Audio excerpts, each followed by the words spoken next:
So initially ang akong pag-video ani nga pag-himo ani nga video is I was thinking nga flow ra ni siya nga video, easy ra ni siya, ma-add ra ni siya sa akong playlist na plano. Maghimo kog playlist about my Subaru Crosstrek 2024 which I have here. So it's more of the modifications that I have done to it or I will make to it. I was thinking this is just going to be easy and it's going to be walk in the park, but what happened was it's a fail. I don't want to waste your time. It's a fail. But if you want to know why it failed, check the video out. So yeah. And also this is more of a vlog type video. This is not kanang instructional how to do video. This is a vlog video. So if you're thinking it's a instructional video, this is not for you. Look for other videos. Okay, just check it out. So day 2 karon, January 2. Sakto January 2. Siguro ba? And it's a Thursday. So while I worked si Laura, we went to Knox earlier and again did some stuffs. Karon kay I think I need to do something, so I don't know what to do. Yeah, maybe I'll clean up the garage because tagan siya mahugod ya. And I'll install something sa auto.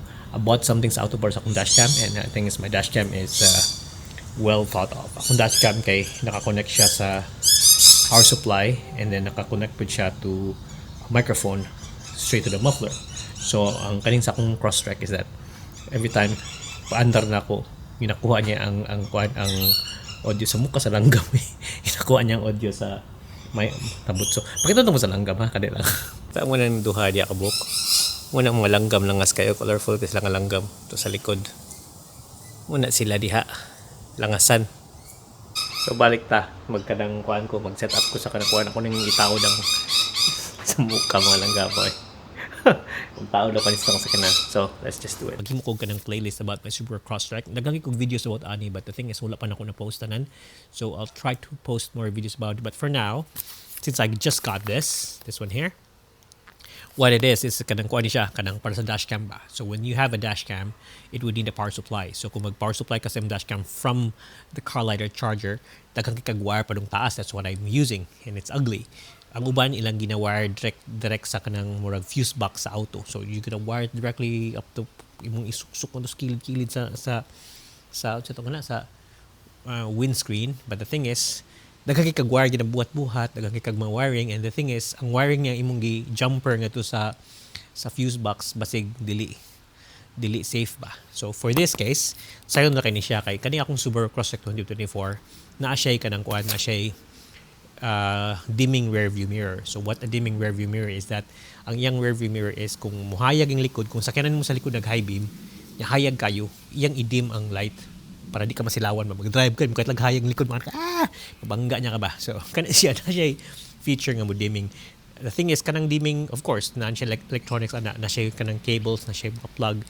So what this does is that iyang i-jumper ang connection from the car to the rear view mirror.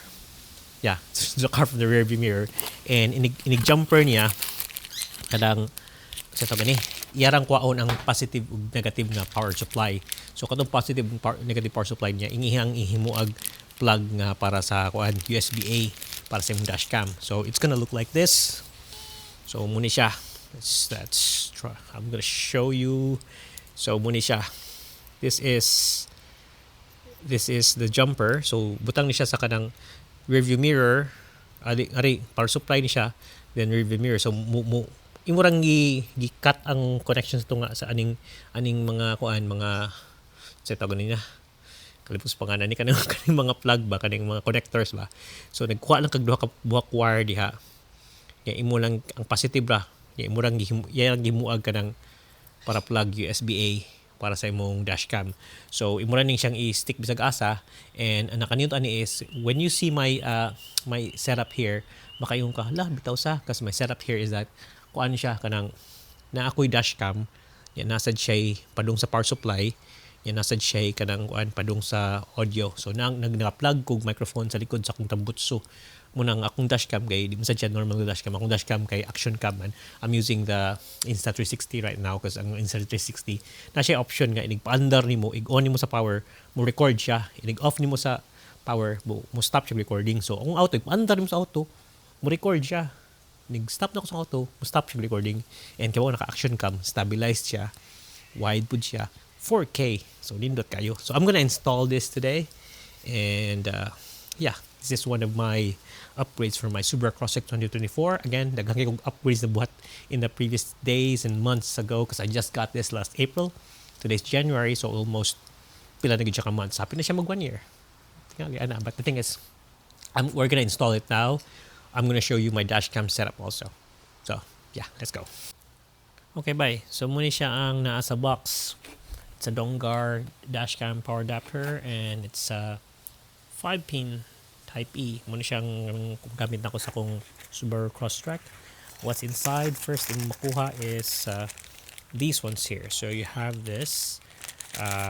Kung ano siya, mga USB-A to USB-C, USB micro, katong old USB. So tulo siya ka adapters. They're connected to a USB-A.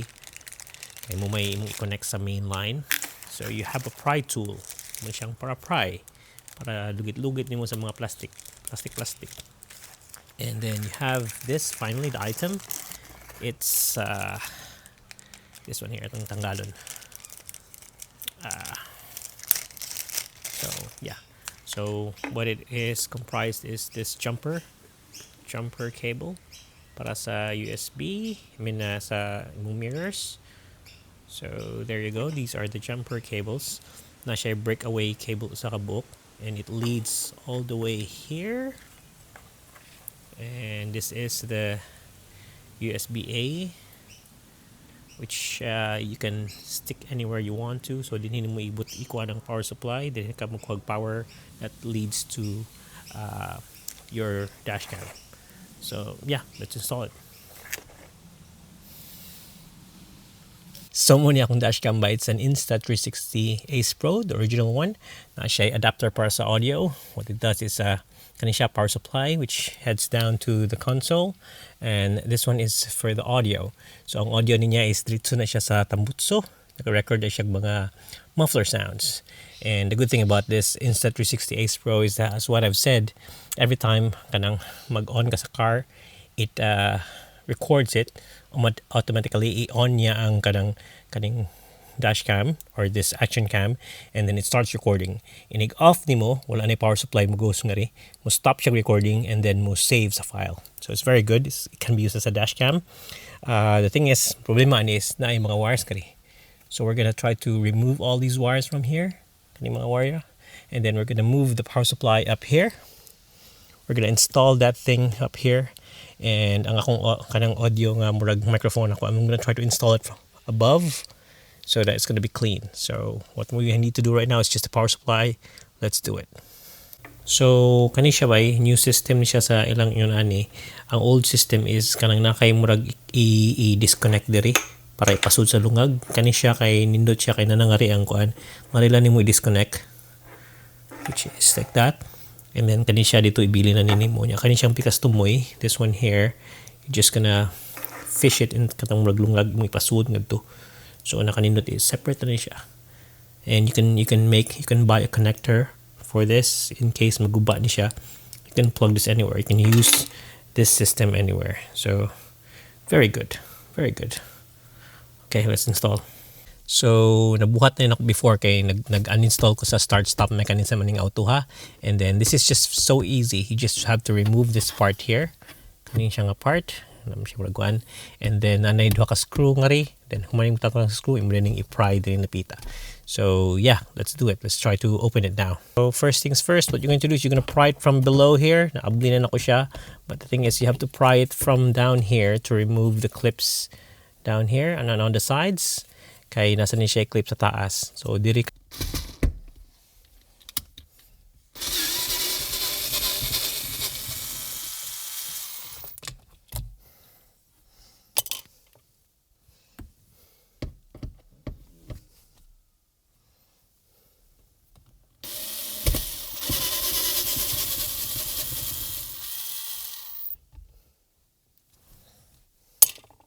So nagkamanimog ka ng tangtang sa duha ka Phillips screws here. Kibantay ka nagbitay na siya. So imo na lang i-pry diri. So let's pry this up here and remove the whole thing.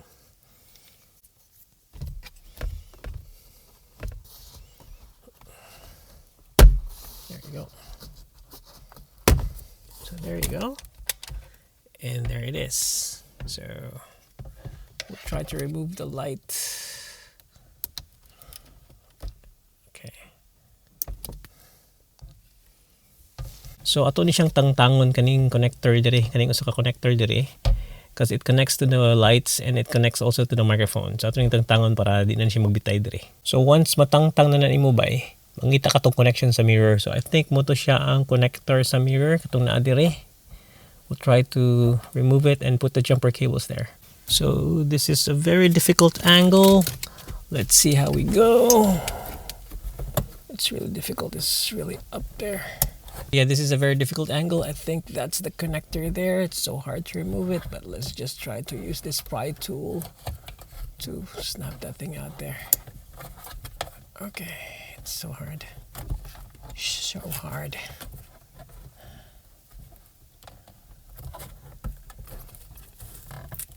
I think we got it. No, we didn't.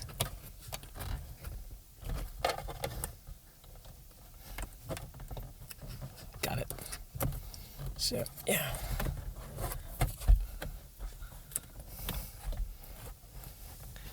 So this is the cable. It's tucked up there and it's so deep there. So you would know because it's the same adapter. So we're gonna put it in there. Let's do this. So muto siya ba lawom kay siya dito nimo puniton. And then muni siya. Ilan man nimo nga muni siya ang para sa mirror kay pareho man siya adapter. Pareho man siya nga style nga plug. But let's try to put this one in first and then kadita yun. So let's go. Yeah, so first we're gonna plug it inside there. Just go underneath and you can see in there. Make sure it gets connected. So yeah, that's it. So that part, the very tip, is the connector, and that's the jumper part there. So yeah, the wire that we're gonna try to let go in front, and we're gonna fish it out up front there. So yeah. So bay ang nitabo is katong wire nga akong ginalugit ganina katong sa ilalom para to siya sa eyesight. Sumot siya sensor sa kanang kuan sa car to check what's in front. So don't do that. Sa middle part nato yung dark part nga to pag tangtang nako same siya nga 5-pin connector. Well, the problem with that 5-pin connector is that this one has like 4 wires. Look at that. 4 wires. No, 5 wires. Say 5 wires. So pag ukab na ko sa kuha, it has 3 wires only. So the thing is, this car is I'm in Australia, so it's like more a little right-hand drive.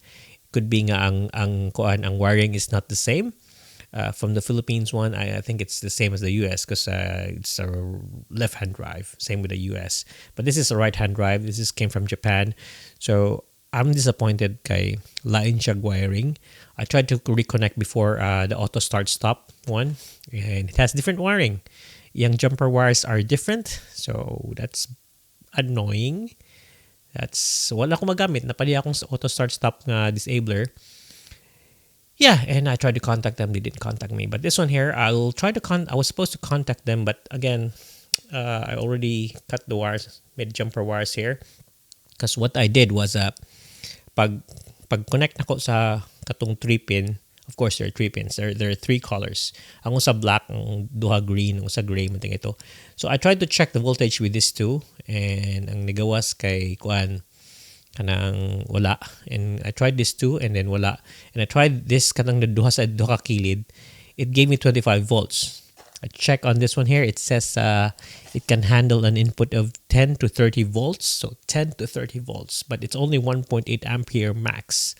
So it could be ang amperage mas kusog. I tried to connect a 25 volt connection and niaso.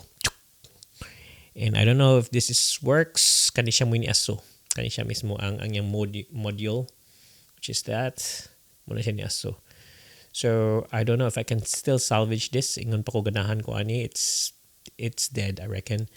So yung problema is I made kanang jumper connections na here. And I cut this too, and my jumper connections. I don't know if kanang di naman tingin ma warranty or unsa, because I made cuts on this thing. But anyway, it's annoying, but we'll see how we do. I'll try to figure things out, and we'll try to figure things out. I'm just disappointed with what happened, but it is what it is. So ang atong lesson makuha ni is if you have a car, just try to make sure that the wiring's the same, wiring diagram's the same, so that way you won't be wasting stuff. I was so excited to install this, but the thing is, what happened was, yeah, moto, it's not working. It's shit. So disappointed. I want to contact Dongra, but the thing is, it's not their fault. They're from the US and they don't know. They have on their website that check with your car and whatever, because some cars has different wiring diagrams, and that's what happened here. What's annoying is there is Australia is I don't know, they didn't make a lot of things like these. All these things, all these DIY things are made in the US, although nice somewhere is Australia, but you have to look for it. This one is well known. Dongar is well known, but it didn't work for me, so shit. Anyway, till next time, guys. I hope next time natong i-post is it's a working DIY thing, but for now it's a fail. It's 2 fails already. Bye.